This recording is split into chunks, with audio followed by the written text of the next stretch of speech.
तो गाइस एक मिनट, ठीक है तू। हेलो गाइस, तो मेरा नाम है राहुल, जैसा कि आप सब जानते हैं। तो आज ये अप्लाइड ऑप्टिक्स का लैब है, मैं आपको विजिट कराने वाला हूँ। तो आज हम लोग आपको बताएंगे कि यहाँ लैब में क्या क्या एक्सपेरिमेंट्स है, कैसे कैसे हम लोग काम करते हैं, ऑप्टिक्स से क्या क्या रिलेटेड एक्सपेरिमेंट्स हैं हम लोग आपको बताएंगे। ठीक है, आ जाओ। तो देखो, ये है हमारा एमटेक का अप्लाइड ऑप्टिक्स लैब। सबसे पहले मैं आपको दिखाना चाहता हूँ, ये है डिजिटल होलोग्राफी। इस डिजिटल होलोग्राफी में ये जो डेनिस गबोर है, ये इनका यहाँ पे एक होलोग्राम बना हुआ है। ये आप देख सकते हैं, अगर आपको दिख रहा हो, विजुअलाइज हो पा रहा होगा तो ठीक है। इनको ही नोबेल प्राइज मिला था होलोग्राफी के लिए, डिजिटल होलोग्राफी के लिए। तो ये हमारा एंट्रेंस है, ये हमारे लैब का।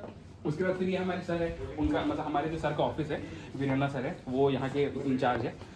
आइए, यहाँ पे 2 रूम है टोटल, आप देख रहे होगे। एक है ये लाइट रूम और ये है डार्क रूम। तो डार्क रूम में ऐसे एक्सपेरिमेंट्स होते हैं जो इंटरफेरेंस और डिफ्रैक्शन से रिलेटेड होते हैं। लाइट रूम में ऐसे एक्सपेरिमेंट्स होते हैं जो रिफ्रैक्टिव इंडेक्स कैलकुलेट करना है या कॉलीमीटर वाला वो करना है। तो सबसे पहले हम लोग लाइट रूम में चलते हैं, उसके बाद फिर हम लोग आपको बताएंगे कि डार्क रूम में क्या क्या चीज़ होता है। तो देखिए, ये आप सेटअप देख रहे होंगे, ये है ऑटो कॉलीमीटर का सेटअप। मैं एकदम ब्रीफली एक्सप्लेन कर रहा हूँ। ऑटो कॉलीमीटर का सेटअप हम लोग यहाँ पे इसका यूज़ करते हैं कि ये पूरा एक बेंच है।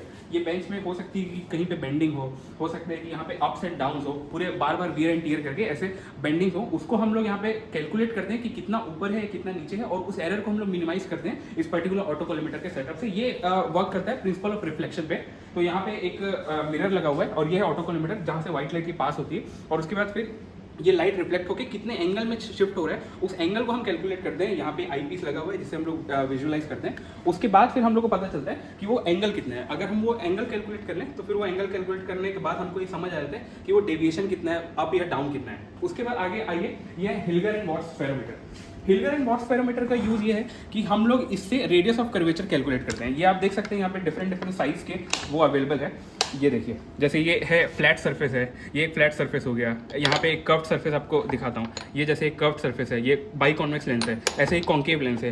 ये डिफरेंट ग्रुप्स हैं। ये ग्रुप्स को हम लोग यहाँ पे डालते हैं। ग्रुप्स को डालने के बाद हम लोग एक सबसे पहले फ्लैट सरफेस का एक रेफरेंस लेते हैं। तो इस पर्टिकुलर एक्सपेरिमेंट का एम ये है कि हम लोग यहाँ से रेडियस ऑफ कर्वेचर कैलकुलेट करें कोई भी कर्व सरफेस का। इसके पहले हम लोग ये फ्लैट सरफेस डालेंगे, फिर रीडिंग लेंगे। फ्लैट सरफेस के बाद फिर हम लोग कोई एक बाई कॉन्वेक्स या जो भी हमारा जो टेस्ट सरफेस रहेगा जिसको हम लोग को टेस्ट करना है, उसको हम लोग यहाँ पे इनपुट करेंगे, इंस्टॉल करेंगे। फिर हम लोग उससे इसका एक सेजिटल हाइट एक टर्म होता है, वो सेजिटल हाइट कैलकुलेट करेंगे, और जिससे एक फॉर्मूला है रेडियस ऑफ कर्वेचर का, वो हम कैलकुलेट करेंगे।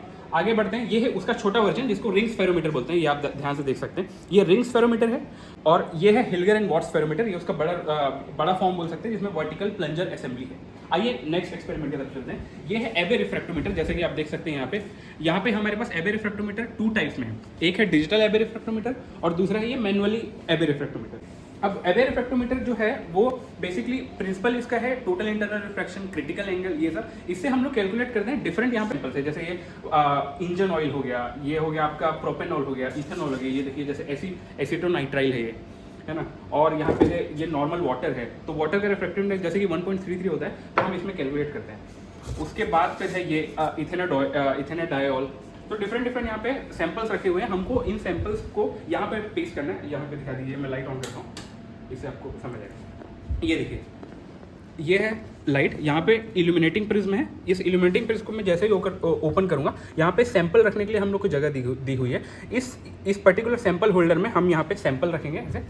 ये सैंपल रखने के बाद हम लोग इसको क्लोज करेंगे, यहाँ पे ऐसे क्लोज करने के बाद फिर यहाँ पे हम लोग को डिस्पर्शन जो है वो कंपनसेट करना है। डिस्पर्शन कंपनसेशन यहाँ पे इस पर्टिकुलर आई पीस से होगा। ये है डिस्पर्शन कंपनसेटर। उसके बाद फिर मुझे यहाँ पे रीड का वो है, ये ऑप्शन, ये कैलकुलेट करना है। ये दिखा दें रीड, ये देखिए अब यहाँ पे वेटिंग हो रहा है। थोड़ी देर में हमको समझ आएगा कि ये कौन सा सैंपल है। अगर उस सैंपल में कुछ इंप्योरिटीज होगी तो उसका रिफ्रैक्टिव इंडेक्स भी बता जाए। जैसे कि रिफ्रैक्टिव इंडेक्स ये वाटर मैंने डाला था, लेकिन ये 1.47 शो हो रहा है। आइडियल जो होना चाहिए 1.33 होना चाहिए, लेकिन ये 1.47 इसलिए शो हो रहा है क्योंकि शायद इसमें इंप्योरिटीज या कुछ आयंस या मिनरल्स प्रेजेंट हो सकते हैं। चलिए ठीक है, ये वाला एक एक्सपेरिमेंट हो गया। अब आगे बढ़ते हैं हमारे नेक्स्ट एक्सपेरिमेंट में। ये है integrating sphere.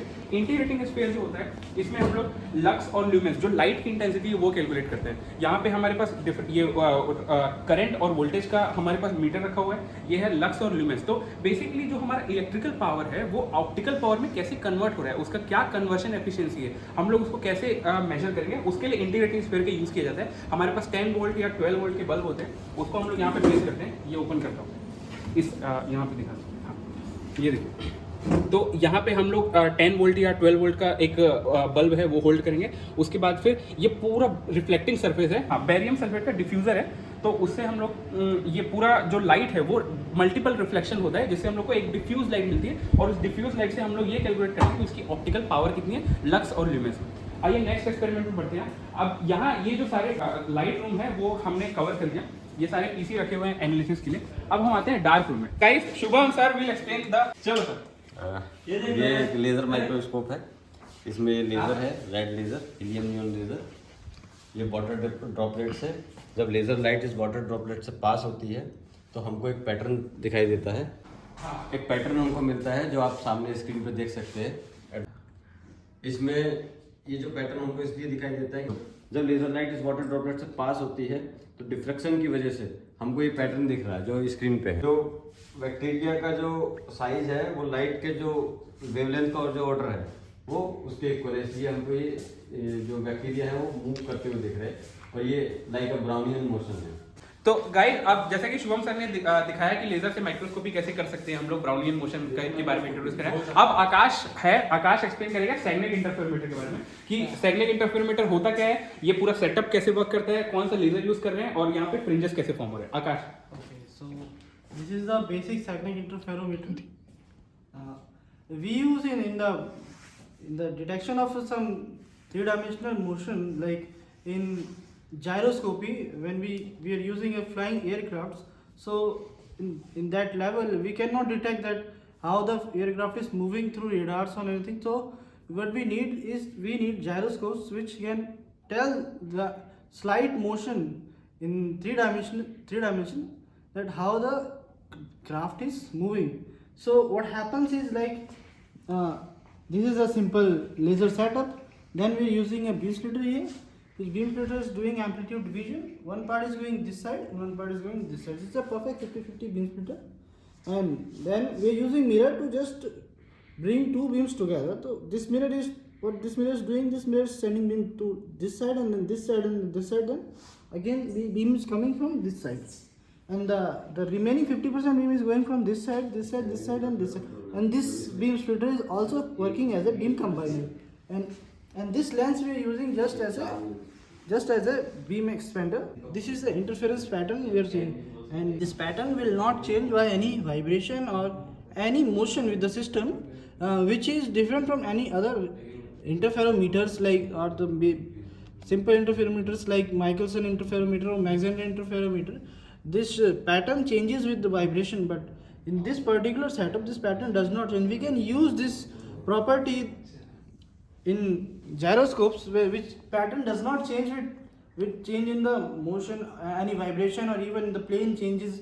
So we can use this property of this interferometer in moving vehicles like aircraft or spacecrafts, where spacecrafts have some tilt, but the reference screen will also tilt with the spacecraft, but the pattern will not change. So by doing the back calculation we can calibrate that how much movement the spacecraft had done on the real time.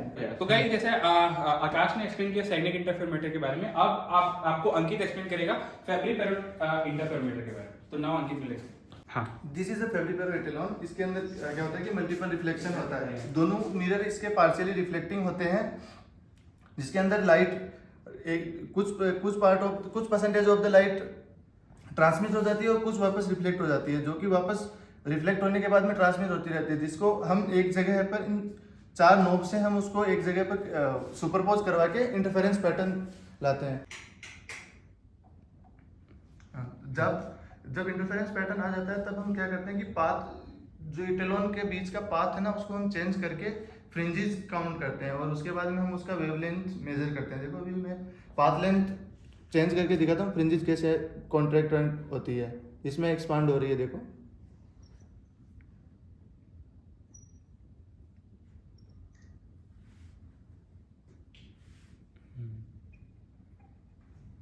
तो अब जितना ये path length हुआ है उसमें और जितनी हमने फ्रिंज काउंट की है उसके साथ हमारे पास एक फॉर्मूला होता है, उससे हम इसका हमारे पास कोई भी लेजर हो हम उसका वेवलेंथ मेजर कर सकते हैं। इसके और भी बहुत सारे यूजेज है, जैसे हम जीमान इफेक्ट में इसको यूज करते हैं और इससे हम किसी का रिफ्लेक्टिव इंडेक्स निकाल सकते हैं।